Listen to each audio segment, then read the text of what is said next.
All right, well, you know what? We have our man Joe Boo on site right now, Maxim Online senior college football editor, and he's got a little statement or two about some of the bull the players have to go through on their way to the next university. National Signing Day, the day student athletes, coaching staffs, and slavering, girlfriend-deprived, middle-aged message board groupies have been anxiously awaiting has come and gone.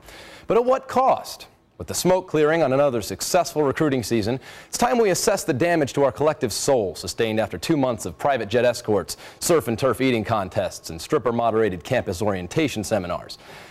Like the stock market during the mid to late 90s, college football recruiting is expanding from the domain of an elite few to a full-fledged industry, appealing not only to creepy, unfulfilled geriatrics, a couple trophies short of a full mantle, but even to casual fans who'd otherwise be stuck watching 18-year-olds play NBA basketball instead of the recruiting game. You can thank the internet for that. The explosion in fan sites that cover recruiting has given grown men who rarely have more than a TV timeout to devote to their own children instant access to a database of thousands of teenage boys who act out little annual soap operas of courtship and betrayal.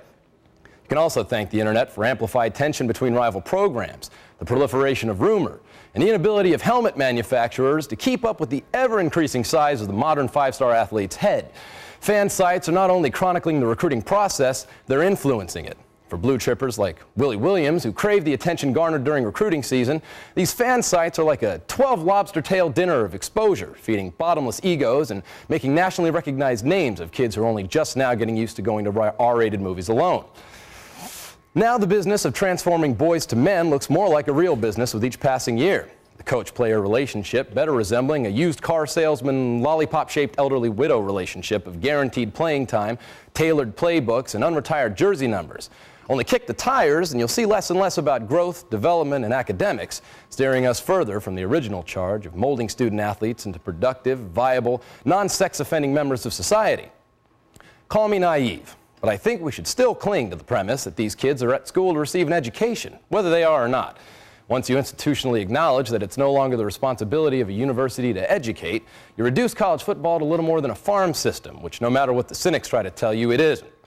90-some-odd% of Division I-A college football players have no designs on, let alone a realistic shot at professional football. So eat those lobster tails while you can, kids. The Larry Coker Escalade of fame and fornication loses half its value the moment you drive it off the lot. Well, you know what, Joe Boo, with all that said, when football doesn't go all that well, guys turn out, well, like you and I. Like Rob Paulus over here. Look, he played football, and now he's managing banks or something, right? What are you doing now? Yeah, things are going well. Washington Mutual Bank Home Loan Center, yeah. See that?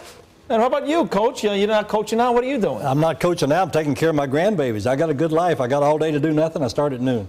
See, that goes back to the internet. And by the way, if I go to the internet right now and I punch in your name, what will I find, Jordan? Sad, sad man. Yes, I think we would. When we return to the CSTV Fieldhouse, we'll talk with an extraordinary couple of individuals that have blossomed together into two of the most sought-after high school recruits in the country. Coming up next.